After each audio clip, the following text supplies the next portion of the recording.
A dúpẹ́ lọ́wọ́ Ọlọ́run fún àǹfààní tí ó tún fún wa láti wà lórí ètò yìí ní àkókò yìí. A dúpẹ́ fún òmìnira tí à ń gbádùn lórílẹ̀-èdè yìí láti lè máa wàásù ọ̀rọ̀ Ọlọ́run ní gbangba bí eléyìí. Mo fẹ́ bá wa sọ ọ̀rọ̀ Ọlọ́run lórí àìbalẹ̀ ọkàn tàbí àníyàn, worry. Ìwé Fílípì orí 4 ni wọ́n ti bẹ̀rẹ̀. Wọ́n ka ẹsẹ̀ 6 títí dé 9. Wọ́n wá gbàdúrà. Wọ́n wá sọ ìtàn kékeré kan fún wa. Màá wá gbàbẹ̀ ṣàlàyé àwọn nǹkan kan tí ọ̀rọ̀ Ọlọ́run tó fi sí mi lọ́kàn. Bíbélì ní nínú ìwé Fílípì orí 4 ẹsẹ̀ 6 pé ẹ má ṣe ṣe àníyàn ohunkóhun, ṣùgbọ́n nínú ohun gbogbo nípa àdúrà àti ẹ̀bẹ̀ pẹ̀lú ìdúpẹ́ ẹ máa fi ìbéèrè yín hàn fún Ọlọ́run, àti àlàáfíà Ọlọ́run tí ó ju ìmọ̀ràn gbogbo lọ yóò ṣọ́ ọkàn àti èrò yín nínú Kristi Jésù. Ní àkótán ará, ohunkóhun tí í ṣe òótọ́, ohunkóhun tí í ṣe iṣẹ́ ọ̀wọ̀, ohunkóhun tí í ṣe títọ́, ohunkóhun tí í ṣe mímọ́, ohunkóhun tí í ṣe fífẹ́, ohunkóhun tí ó ní ìròyìn rere, bí ìwà títọ́ kan bá wà, bí ìyìn kan bá sì wà, ẹ máa gba nǹkan wọ̀nyí rò. Nǹkan wọn nì tí ẹ̀yin ti kọ́, tí ẹ̀yin sì ti gbà, tí ẹ̀yin sì ti gbọ́, tí ẹ̀yin sì ti rí lọ́wọ́ mi, ẹ máa ṣe wọ́n. Ọlọ́run àlàáfíà yóò sì wà pẹ̀lú yín.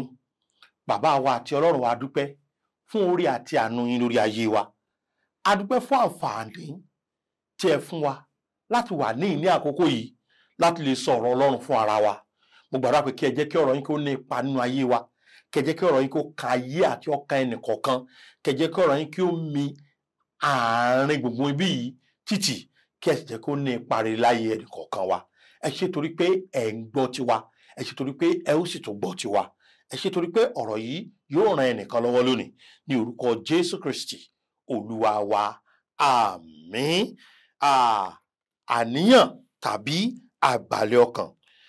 Wọ́n ní ọdún 1815, mo kà nínú ìtàn pé Duchess Charlotte Lennox ó ń gbáradì láti ṣe ètò kan nínú ilé rẹ̀. Ètò pàtàkì tó sì fẹ́ ṣe yìí ó ti pé ọ̀pọ̀lọpọ̀ èèyàn. Ní àkókò tí ètò náà ń sún métílé, ó ní ìròyìn kàn pé Napoleon ó ti bẹ̀rẹ̀ sí gbé ogun bọ̀ láti wá jà wọ́n ní ogun. Duchess yìí wọ́n wá fẹ́ dá ètò pàtàkì tí wọ́n ti pe àwọn ènìyàn sí ìdúró nítorí pé ẹ̀rù ogun àti ìró ogun ń bọ̀. Ní gbígbọ́ ìró ogun, ẹ̀rù bẹ̀rẹ̀ sí bá wọn. Wọ́n wò pé káwọn má wulẹ̀ ṣe ètò náà mọ́. Wọ́n wá pe ọkùnrin kan ní Wellington. Wọ́n ló sọ fún wọn pé ogun ò tíì dé, ogun ò lè dé báyìí, pé kí wọ́n ṣe ètò tí wọ́n fẹ́ ṣe, wípé kò ní sí ìyọnu.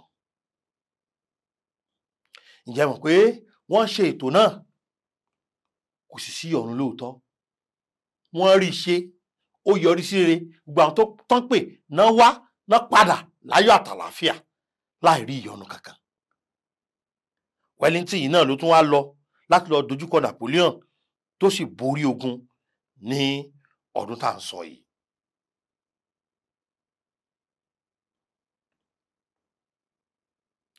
Ǹjẹ́ ẹ mọ̀ ntí ó ran arábìnrin lọ́wọ́ láti tẹ̀síwájú, láti lè má ní ìdádúró, láti lè yanjú ètò pàtàkì tí ó ti gbèrò?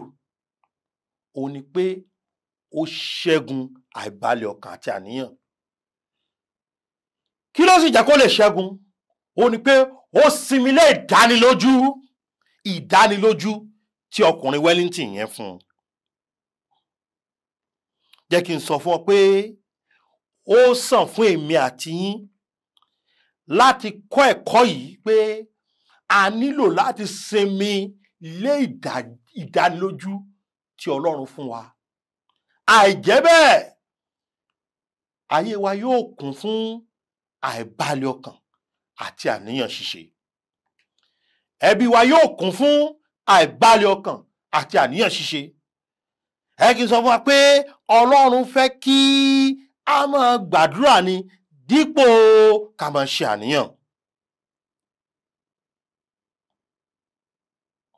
Ọ̀pọ̀lọpọ̀ wa la ti ka ohun tí à ń pè ní àníyàn yìí sí ní téèyàn ò lè sá fún. Ṣùgbọ́n ohun tí ọ̀rọ̀ Ọlọ́run kọ́ wa kọ́hun. Ọ̀rọ̀ Ọlọ́run sọ fún wa nínú ìwé Fílípì yẹn wípé ká má ṣàníyàn ohunkóhun. Ohun lọ̀rọ̀ Ọlọ́run sọ fún wa. Ẹ kí n bẹ̀rẹ̀ láti máa fún wa láwọn kókó kan tí mo fẹ́ ká ronú sí. Kókó kìíní tí mo fẹ́ ká ronú sí ni pé ojoojúmọ́ ní nǹkan kan téèyàn ó ṣàníyàn lé lórí yóò yọjú. Bó o ló lọ, ó ní nǹkan tó lè máa ṣàníyàn lé lórí. Bó o ló lọ, ó ní nǹkan kan tó lè máa ṣàníyàn lé lórí. Bó o ti bímọ, ó ní nǹkan kan tó lè máa ṣàníyàn lé lórí. Bó o ti bímọ, ó ní nǹkan kan tó lè máa ṣàníyàn lé lórí. Bó o níṣẹ́ lọ́wọ́, ó ní nǹkan kan tó lè máa ṣàníyàn lé lórí. Bó o níṣẹ́ lọ́wọ́, ó ní nǹkan kan tó lè máa ṣàníyàn lé lórí. Ṣé o sì rí níní àníyàn ó fi hàn pé a kò ní ìgbàgbọ́ tàbí a ní ìṣòro ìgbàgbọ́ àbí ìgbàgbọ́ wa kò múlẹ̀ tó. Ṣíṣe àníyàn ó fi hàn pé ìgbàgbọ́ wa kò ṣe kí ni o, kò múlẹ̀ tó. Mátíù orí 6. Ìwé Mátíù orí 6 ẹsẹ̀ 25. Ọ̀rọ̀ Ọlọ́run kọ́ wa nípa ọ̀rọ̀ àníyàn. Ó nítorí náà mo wí fún yín, ẹ má ṣe ṣe àníyàn nítorí ẹ̀mí yín, ohun tí ẹ ó jẹ, àti fún ara yín, ohun tí ẹ ó fi bora. Ẹ̀mí ò ha ju oúnjẹ lọ, tàbí ara ni kò ju aṣọ lọ. Ẹ ṣáà wo ẹyẹ ojú ọ̀run. Wọn kì í fúrúgbìn, bẹ́ẹ̀ ni wọn kì í kórè, wọn kì í sí ìkójọ sínú abà, ṣùgbọ́n bàbá yín tí ń bẹ lé ọ̀run ń bọ́ wọn. Ẹ̀yin kò ha sàn jù wọ́n lọ bí? Ẹ̀yin kò ha sàn jù wọ́n lọ. Ṣé kò sí bí nǹkan ṣe ṣẹlẹ̀ tí kò yé wa tàbí bí nǹkan ṣe dàrú tó, Ọlọ́run fẹ́ kémi àti yín ká sá fún àníyàn. Ǹjẹ́ ẹ mọ̀ pé ihun tó máa ń sábà kó bá ọ̀pọ̀lọpọ̀ wa ó ní pé ojú ara la fi ń wo àwọn ìṣòro wa. Ṣé ẹ rí, tá a bá sì fojú ara wò ó, òtítọ́ ọbẹ̀ ni pé ohun tí ìṣòro yìí yóò máa fi hàn wá ó ní pé òun tóbi ju ohun tó jẹ́ lọ. Àwọn ìyọnu tá a ní tá à ń ṣàníyàn lé lórí, àwọn àìní tá a ní tá à ń ṣàníyàn lé lórí, àwọn ìlépa wa tá à ń ṣàníyàn lé lórí tí kò tí ì bọ́ sí yẹn, wọ́n máa fi hàn wá pé ò lè débẹ̀. Ìdí ó máa fi hàn wá ni pé kò ní bọ́ sí. Ohun tí ó máa fi hàn wá ni pé ó nira, kò ṣeé ṣe. Ṣé ẹ rí ojú tẹ̀mí? Ohun tí ó máa fi hàn wá ó ní pé kò sí ìyọnu, ó ṣeé ṣe. Ẹ̀yin náà wo ìwé àwọn ọba kejì orí 6. Nínú ìwé àwọn ọba kejì orí 6 yìí, a rí ìránṣẹ́ wòlíì Èlíṣà tó ń ṣe àníyàn.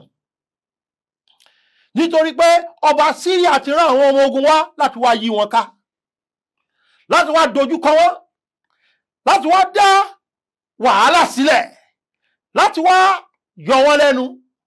Ṣé nígbà tí ọba Síríà torí pé ọba Síríà fúnra rẹ̀ ó ti pètò oríṣiríṣi ètò láti ní ọ̀pọ̀lọpọ̀ ọ̀nà láti dojúkọ Samaria. Ṣùgbọ́n gbogbo ìgbà tó ń ṣètò yẹn, bẹ́ẹ̀ ni Ọlọ́run ń kọ́ Èlíṣà ní tí ó sọ fún ọba Samaria. Ọba yìí sì bẹ̀rẹ̀ sí borí. Ló wá bẹ̀rẹ̀ pé sálámí bẹ láàrin yín ni. Láwọn ní kò sálámí inú wa o. Iṣẹ́ ọwọ́ Èlíṣà wòlíì nù. Ó wá rán àwọn èèyàn lọ láti lọ dojúkọ Èlíṣà. Ẹ̀yin náà wẹsẹ̀ 17 yẹn 17. Èlíyà sì gbàdúrà ó sì wí pé Olúwa, èmi bẹ̀ ọ́ là á lí ojú kí ó lè ríran. Ṣé ẹ rí ọ̀pọ̀lọpọ̀ bá ṣe ń lajúlẹ̀ yìí àárí nǹkan kan. N tá à ń rí ni kò ṣeé ṣe, n tá à ń rí ni ìbànújẹ́, n tá à ń rí ni làálàá, n tá à ń rí ni pé ogun yìí yóò borí wa. Olórin yẹn ní èmi yóò borí ìṣòro mi o, wọ́n borí ìṣòro gangan, bó ti wù kógun kó lè tó, ó ń ṣọmọ olókù bẹ́ẹ̀ ni wọn ò ní sí pẹ̀lú òbí rẹ̀, wọ́n borí ìṣòro dandan. Ìdí tọ́pọ̀lọpọ̀ wa fi ń ṣàníyàn ni pé kò dá wa lójú pa ó borí. Ẹ̀yin ẹwẹ́ ṣe bíbélì yẹn lẹ́ẹ̀kan sí i. Bíbélì wípé ó gbàdúrà ó sì wípé Olúwa, èmi bẹ̀ ọ́ là á lí ojú kí ó lè ríran. Olúwa sì la ojú ọ̀dọ́mọkùnrin náà, òun sì ríran, sì wo òkè náà kún fún ẹṣin àti kẹ̀kẹ́ iná yí Èlíṣà ká. Ẹ máa gbọ́, gbogbo òkè tó yí Èlíṣà ká ni wà láàyè Ọlọ́run wà. Gbogbo òkè tó yí Èlíṣà ká ó ní agbára Ọlọ́run wà. Gbogbo òkè tó yí Èlíṣà ká ó ní ọ̀nà àbáyọ wà. Ṣé ẹni tó bó ṣe ń fojú wò ọmọkùnrin yẹn, bó ṣe ń fojú wò àwọn ọmọ ogun tó yí wọn ká, nítorí ni pé kò sọ́nà àbáyọ. Ṣé nígbà tí Ọlọ́run ṣí lójú ló tó yé pé ẹṣin ń bẹ, kẹ̀kẹ́ iná ń bẹ, kẹ̀kẹ́ lásán kọ́, gbogbo òkè náà sì yí ká. Ojoojúmọ́ ayé sẹ́ òun láò ní nǹkan kan tá a lè ṣàníyàn lé lórí. Ṣùgbọ́n mo fẹ́ ká kẹ́ẹ̀kọ́ kejì yìí. Ìkọ́ kejì ni pé ìgbàgbọ́ àti àníyàn wọn ò lè ṣiṣẹ́ papọ̀. Ó mú kan ni nínú pé kó tẹ̀síwájú pẹ̀lú ìgbàgbọ́ tàbí kó dúró sójú kan pẹ̀lú àníyàn. Nínú pé kó ṣe gírí, kó mú àyà ara rẹ lé nínú ìgbàgbọ́ pé wàhálà àti ìṣòro yìí kò ní borí rẹ, tàbí kó bẹ̀rẹ̀ sí ṣàníyàn pé ìjọ ní wà bọ́, ṣé mo lè bọ́ báyìí, ṣé o lè bọ́ sí báyìí, ṣé yóò wá yanjú báyìí. Irú kíní ìgbàgbọ́ àti kíní o àníyàn wọn kì í ṣiṣẹ́ papọ̀. Ṣé ẹ rántí pé nínú ìwé Jòhánù orí 6 Jésù ó bi àwọn ọmọ ẹ̀yìn rẹ̀ wípé kí la fáwọn èèyàn yìí jẹ. Ṣé ẹ mọ̀ pé èrò ti pọ̀ ńlẹ̀, ó ti ń wàásù sí wọn, ó ti ń dọwọ́ ọ̀rọ̀ lẹ̀, ó ti ra àwọn ènìyàn. Ẹ̀yin náà wo Jòhánù orí 6 yẹn, ẹ̀yin náà wo ẹsẹ̀ 7 rẹ̀.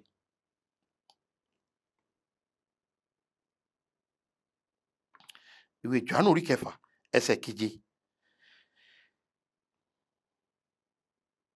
Bíbélì wípé Fílípù dá a lóhùn wípé àkàrà igba owó idẹ kò tó fún wọn.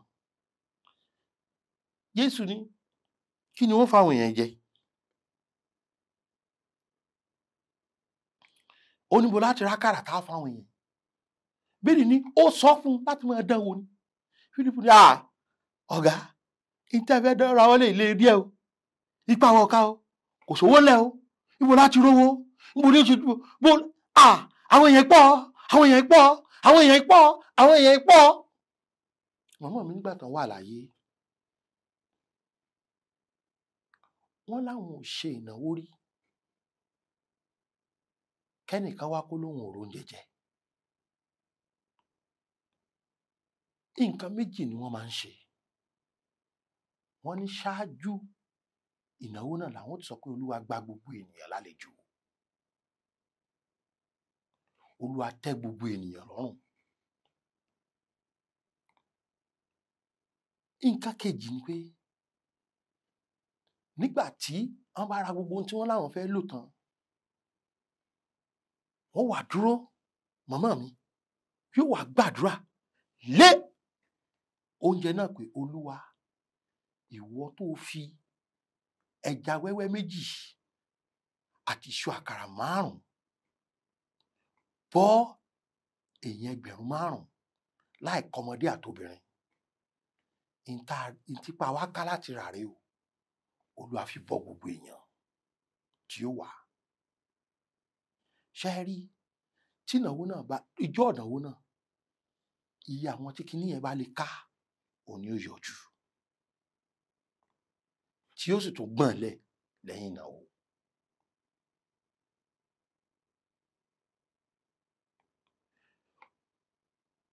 Ẹ wò mí, ẹ̀yin olùgbọ́ mi,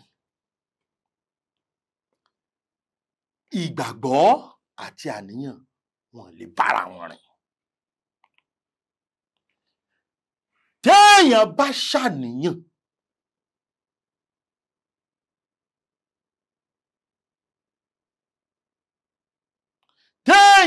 ṣàníyàn, a jẹ́ pé kò sígbàgbọ́ nínú rẹ̀, tàbí ó ti lu ìgbàgbọ́ rẹ̀ pa. Ṣùgbọ́n téèyàn bá ti gbé ìgbésẹ̀ ìgbàgbọ́, a jẹ́ pé òun tàn ti lu àníyàn rẹ̀ pa ni. Ṣé Fílípù ti rí àwọn iṣẹ́ ìyanu tí Jésù ṣe tẹ́lẹ̀? Bẹ́ẹ̀ ni. Ṣé Fílípù wà ń bẹ̀ ní Kánà àti Gálílì nígbà tí Jésù tó sọ omi di wáìnì? Bẹ́ẹ̀ ni o. Ẹ jẹ́ kí n béèrè ìbéèrè kan lọ́wọ́ yín. Ǹjẹ́ Fílípù rántí bí?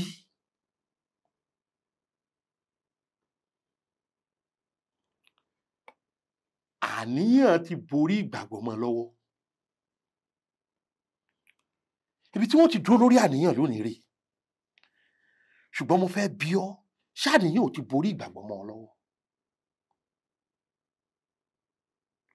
Látijọ́ tí ìrẹsì ti wọ́n lórílẹ̀-èdè yìí sí, ṣó ń jẹ? Tọ́lọ́run bá ti ń fún ọ ní ìrẹsì yẹn jẹ, ṣé kìí ṣe tàníyàn tọ̀la ló tún máa ń ṣe ilẹ̀? Ntí Bíbélì kọ́ wa rèé, fún wa lójú ọjọ́ wa lónìí, kò ṣe pé fún wa ní tọ̀la alẹ́ o. Fún wa ní kí ni o? Oúnjẹ ọjọ́ wa lónìí tó jọ. Ìbéèrè yẹn wá ni pé, òní ó dàná, ọ̀la yóò ṣe kí ni o? Yóò di òní. Ṣèbí yóò tún ràn ọ́ lọ́wọ́ kó tún gbé ìgbésẹ̀ ìgbàgbọ́ mi ni kó tún sọ pé fún wa ní oúnjẹ ọjọ́ wa lónìí. Mo tún sọ fún ọ lẹ́ẹ̀kan sísẹ́, àníyàn àti ìgbàgbọ́ wọn ò lè bára wọn rìn.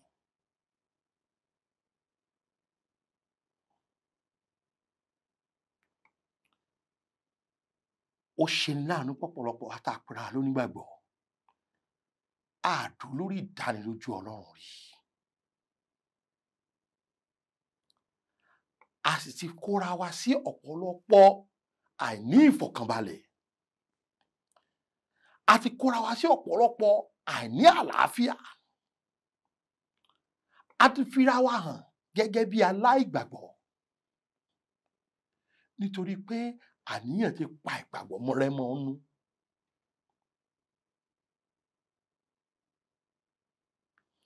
Láàárín èmi àti ẹ, bó ṣe ń tẹ́tí sí mi yìí, ǹjẹ́ ilé ayé yìí kò kún fún tó yẹ kó mọ fún yàn láníyàn lójoojúmọ́ bí? Ó kún fún. Ǹjẹ́ ojú ẹ̀mí ló fi ń wo àwọn tó ń ṣẹlẹ̀ sí ọ àbójú tara? Ìwọ náà mọ̀ pé ojú ara ló fi ń wò. Abájọ táníyàn fi ti pa ìgbàgbọ́ mọ́ ọ lára. Ò fojú ẹ̀mí wò pé ẹnìkan wà tó ga ju ìṣòro rẹ lọ. Ẹnìkan wà tó lè ṣe ju tó lérò lọ. ẹnìkan wà tó lè ràn ọ́ lọ́wọ́. Bíbélì ní ká má ṣàníyàn nítorí ohunkóhun, ṣùgbọ́n nípasẹ̀ kí ni o? Àdúrà àti ìṣìpẹ̀ pẹ̀lú ọpẹ́. Gàrí tó mú yẹn, ǹjẹ́ o dúpẹ́ nítorí ẹ̀? Ìyọnu tó tọ̀ wá yìí, ǹjẹ́ o tiẹ̀ dúpẹ́ nítorí ẹ̀? Ayé rẹ kàn kún fún àníyàn náà. Àníyàn kò sì ní mú ọ débi kankan.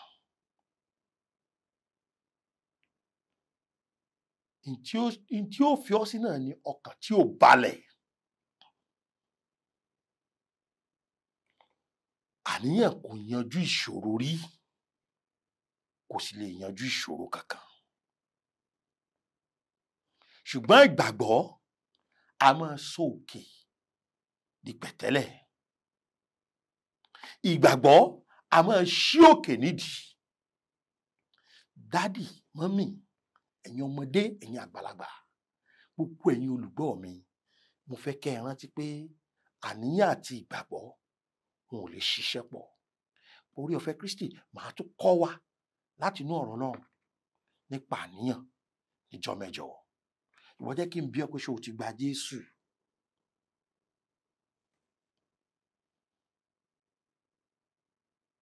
Ibo ló ti lo ayérayé rẹ tó bá kú? Tí pé bá lọ dún lónìí ńkọ́? Ǹjẹ́ ò ní ìdánilójú ọ̀run bí? Mo fẹ́ kọ́ ọ bó o ṣe lè ní ìdánilójú ọ̀run. Mo sì tún fẹ́ ràn ọ́ lọ́wọ́ láti borí àníyàn síwájú sí i pẹ̀lú ọ̀rọ̀ Ọlọ́run. Tó o bá lè pè mí lórí 070-3808-5652 070-8768-2122 tàbí WhatsApp wa àti fóònù yìí náà 070-5530-7492. Fẹ́ kó yé ọ pé Bíbélì wípé ká má ṣàníyàn nítorí ohunkóhun. Ìṣòro ńlá ni o, ìṣòro kékeré ni o, má ṣàníyàn o. Àníyàn àti ìgbàgbọ́ wọn ò lè bára wọn ṣiṣẹ́. Olúwa ẹ ràn wá lọ́wọ́ láti má ṣe ṣàníyàn mọ́, gbọ́ kí a lè fi ìgbàgbọ́ wa sínú àwọn ìdánilójú tẹ́ fún wa, kí a sì lè fi ìgbàgbọ́ borí àníyàn ní orúkọ Jésù Kristi Olúwa wa. Àmín. Ó dàbọ̀.